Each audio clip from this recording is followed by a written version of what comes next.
Nayram, welcome to my channel. My name is Esther. Before we start, what do you care for? Coffee or tea? I think tea. Okay. A second. Sure.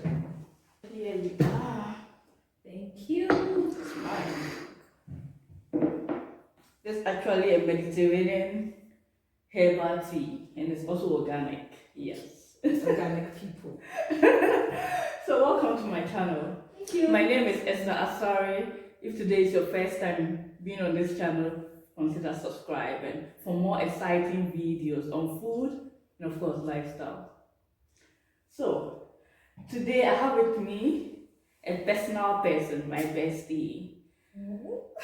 She's also my PA. I normally call her my personal assistant, and people are wondering who is this lady? Who is this lady? So today I have her on the show. So welcome. Thank you. Please, what's your name? Okay. You already mentioned my name, but I will do a full introduction. My name is Nayram Amadou. People call me Nai for sure. Okay, so call me that. Yeah. And who is Nayram? You want to know more about Yes, we want to know more about you because that's the question. Who is this your PA? So, who is Nayram? Oh, who is Nayram? Yes. Okay, Nayram is a very simple person, easygoing, very affable, interesting to talk to. People say I'm very funny, but I mean, I just speak and I don't know how I speak that makes it so funny. So, yeah, a go-getter, very focused and independent, as well as hard worker. I can say that. I can say that also. Yeah, so can you tell us more about your educational background? Okay, so for my educational background, I started school, or let me start from my junior high school. Yes. How did you actually grow up? Like your basic education. You want to start from your basic education to your senior high and then to the university and where you are now. So let's take it from that. Okay, it's a very long. Yeah. So yeah, okay, actually, you know, people do change schools a lot, but I didn't really change schools. From my kindergarten, I attended Savior of All, SOA in Adenta, Ghana, right? Yes, in Ghana. And from lower primary to junior high, I attended Victory Presbyterian Church School, also in Adenta. Okay. And then I went to Achimota Senior High. Motown. They call it Motown. My Motown. Yeah, and then I went to University of Ghana for my tertiary education.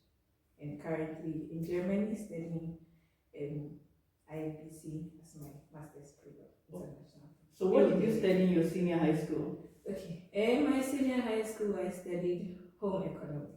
Well, people also say home science. Home science, okay. So what is so peculiar about home science? Because I know a lot of people back in my senior high school, also older girls. Home. Older girls. Yes. Most of the people who study home econs kind of when you classify all the courses, let's say science will come first, followed by business. And probably general arts before home econs and visual arts, I would say. They were always at the last, visual exactly. Arts and home economics. So why did you decide to choose home econs? Because there's this kind of perception that most of people who do home econs are not so academically not so good, or so those who don't get very good grades end up doing visual arts or maybe home econs. So why home econs? First off, it's a very wrong perception because I know a lot of people who did home economics and are like big people now, or very influential people now. But I realized in my junior high school, JSS, that the course I choose or whatever course I read from my senior high school is going to affect my future career. Exactly. So I thought and did some researches, and I realized, okay, I will read home economics. But growing up, I always admired people who were working in the bank. So I'm like, okay, first I'll read business. And for some reason, my math teacher in JSS made me feel like I was very good in math. So I thought, okay, I will read business. That was like before I reached GSS3. I also still really had a big challenge in choosing whichever course I wanted to do, because I knew once I do this, I mean, I'm going to do it till I reach my future career. Yeah. So I said, okay, I will. But so the business idea was there, but along the line, I started developing interest in food, how the body works, how the body absorbs the nutrients we gain from food, and how it utilizes it. Why some people are big, why some people are slim, how some people's metabolisms work faster than the others. So I became more interested in food, and I said, okay, I will read home economics. And I felt I wanted to be a nutritionist, kind of nutritionist or dietitian. Okay. I see myself becoming a dietitian, and when they ask you, oh, my mommy is a dietitian, nutritionist. So that's why I decided to read home economics, because I knew, okay, they study nutrition, or nutrition is studied in them. So I chose home economics, and actually people were kind of, why do you want to read home economics? You are smart, you should go and read science. I said, please. Hold it right there. Why hold it right there? Were you not good with chemistry, for instance, physics, elective maths, and the biology? You see, we have intelligence and we have intelligence level. You could be smart, but if you are not really interested in that, you really struggle. Exactly. You really struggle in school. I mean, I'm not saying I'm very smart, but I was not really interested in biology. I was not really interested in chemistry, physics. So I know you're a physics lover. Exactly. I love physics. I love mathematics. But I think we are two different extremes now. So yeah, I said science. No, I don't think. And I didn't see. Okay, I also saw science. Maybe then you're coming to be a doctor. But that was not my interest at all. So I won't even waste my time and all my intelligence struggling to learn things I'm not going to use in the future. So that's why I chose home economics. And it was a big struggle or challenge, because when I got there, or when I got to Motown, I mean, as you said early on, people rank science as the very good course, followed by, okay, Motown we don't read business. I don't know if now they are reading it, but so science first class, followed by general arts, then the agriculture, then home economics and visual arts. Sometimes visual arts before home economics. Yes. Those two, one, two. And you know, they named it like vocational, one vocational. So when people hear vocational, you're like, okay, so you come to school to come and be cooking, like to learn how to cook, how to sew. Yes, how to sew, how to cook. Like you come to school 4 years. That was part of the 4-year system. So 4 years, and you're learning how to cook. Like really, you should just go to some catering school. But I said no, I'm not going to let these people get into my brain. So fast forward, I finished my senior high school, and when I was about to finish, actually general arts was a no for me, because my family can testify I'm not really a reader. I'm saying this on camera, but I'm not really a reader. So when people hear, hey, Nayi is reading, what is happening today? That she's reading a storybook. So then maybe just out of boredom, I just want to develop the habit. But that doesn't mean I don't read. But you know, I know you're a good researcher, of course, I know. A storybook, yeah. Is it too hot? I think it's warm. Okay. Just a commercial break. So yeah, I went to so before we finished school, a friend approached me and she says, Anai, there's this course in University of Ghana, because initially I was like, okay, when I finish, I will read nutrition in University of Ghana. But then and the little research I did showed that you have to be very good in chemistry, but I mean you need all these chemistry or serious science. chemistry, organic chemistry with their carbon comp. I'm not ready to. And biochemistry, we also did biochemistry. Yeah, biochemistry. In fact, that course, everybody can testify. All my UG people, where you are, especially the agri students. Yeah, biochemistry was something else. I can't remember what I learned from that class. You just passed, or you just Exactly. Exactly. So I said, am I really going to do nutrition? I mean, I want to do nutrition, but also the other courses that back it are very challenging to study. And then God sent a friend to me. She was actually my very close friend back in university. And she told me, okay, this course, consumer science, is kind of a new course. Okay. And we are eligible. I'm a home economics student, so I'm eligible to apply. I said, okay, cool. Then we go for it. So we applied, we got it together, and then we said, so consumer science. I mean, people will ask, what is consumer science? Consumer science, when you say consumer science, everybody's like, that course that you study everything in school. You study everything in school, how? You study botany, you study chemistry, you study food and nutrition, you study something about family, you study psychology, you study sociology. Okay. You are learning about consumption. So it's like a build-up or something. You have to know how people think. That's the psychology part. You have to know how people react. That's the sociology part. Agreed. Without agreed, we even the food people are not, like, we are very useless. So you study like everything in school. You study how to relate with consumers also. Oh, that's interesting. Yes, it's a very interesting course. Wow. So those who are reading home economics in your senior high, don't think there's no course in university to study.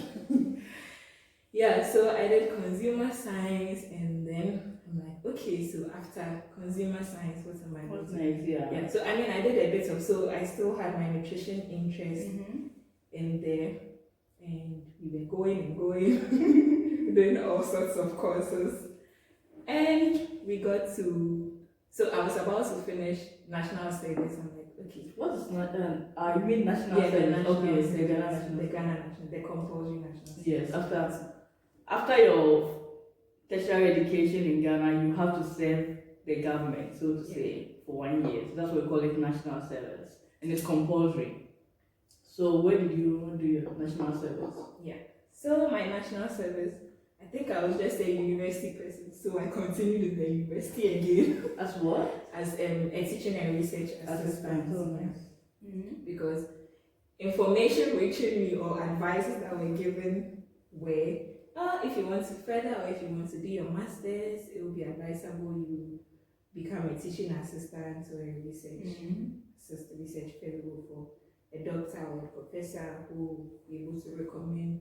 And also you have time to also do applications for school. So then I took on the mantle and decided to. So I approached my doctor. He was actually my supervisor for my undergraduate. Sorry, I keep using this.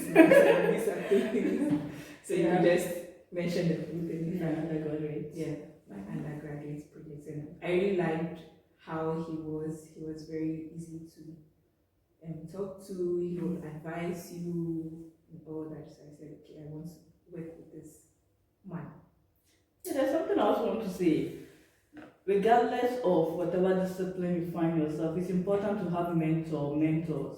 And I think that is something that I'll say he did for you. Yes, he was my mentor. Exactly. He was my mentor. I have 2 mentors.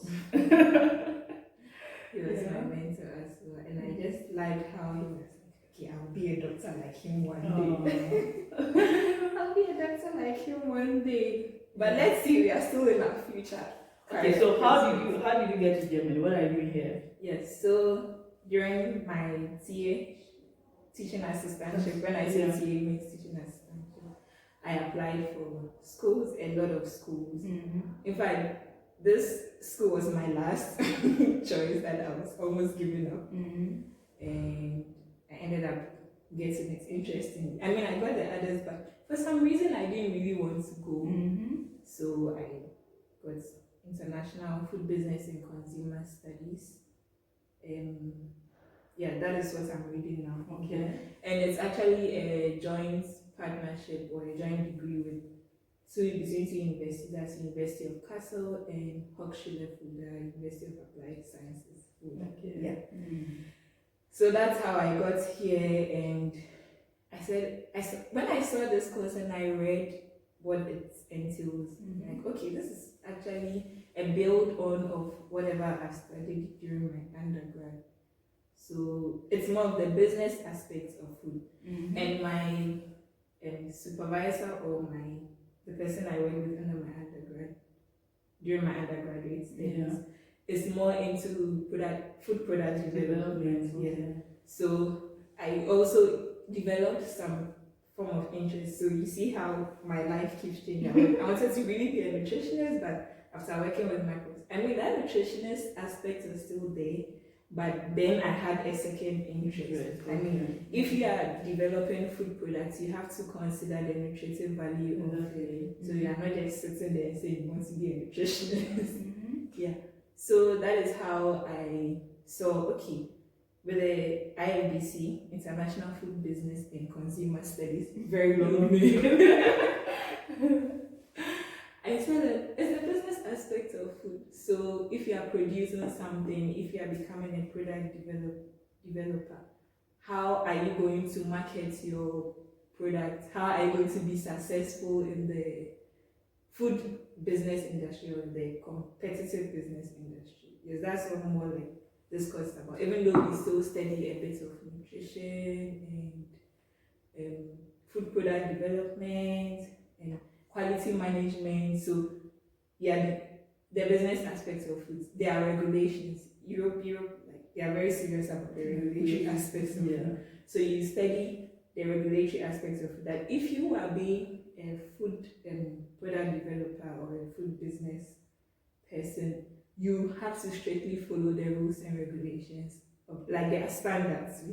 I learned a lot in my first year. What am I really using this for? But later, as I was studying the course, I realized, okay, this is why we need the regulations for traceability, for food fraud, and all these things. Yeah, that's how I got to be more interested in. So talking about standards, apart from University of Ghana, where you work as a teaching and research assistant, where else have you worked? Okay, so in University of Ghana, I had something like a compulsory internship I had to do. So I worked at Ghana Standards Authority for about 2 months. And basically what we were doing was developing standards or editing standards, like modifying the old standards, adding it, because I mean things keep changing with regards to food. So maybe you modify the standard, maybe it said regulation 101, you shall not do this, or a food shall not be fractured or shall not be divided. But maybe you add something again to edit the standard. And what you do also is with regards to your boss, you hold meetings. So we have something called, before a standard is passed, stakeholder meetings, where you invite people from these food areas, so agriculturists, food people in the food sector, or some high people in food companies, and other regulatory authorities. So also someone from FDA, Food and Drugs Authority also. So you sit and discuss the standard. Does it make sense? Is it really going to impact the health of the consumer? Is it going to affect the health of the consumer? And then there are lots of deliberations because any law that is being passed on food has to be very critical, and a lot of critical assessments have to be done before you pass the law. So I mean, this can go on and on and on for so long before a standard is passed. Yeah, and I also went, I think in my 3rd year, with a hospital, Medifem Hospital. So this was where my nutrition career, I felt like a nutritionist. What did you do? Yeah, so I helped draw new menu patterns for different groups. So like maybe convalescents, people with hypertension, people with diabetes, and I devised a meal plan for these groups of people. And after every lunch, I go around the wards to go and find out if like the meal was good, how their health is corresponding. Because sometimes you go and you look at the plan, and these people don't really have knowledge, I would say, about what kind of foods to eat. You see someone with malaria requesting for fried rice. Yeah. Fried rice and chicken, malaria. I'm like, okay, what is happening? Yeah. So sometimes maybe I have to go to the ward or whoever that patient is and tell the person, no, you cannot eat this kind of food because the oil is too much. You need to take more of light soup and maybe yam or light soup and rice. And then I go and talk to the matrons. There was an onion of thing. I go and talk to the matrons or whoever is in the food that this person is seriously ill and needs a lighter food, something that will digest easily, not fried rice that is going to use how many hours to digest.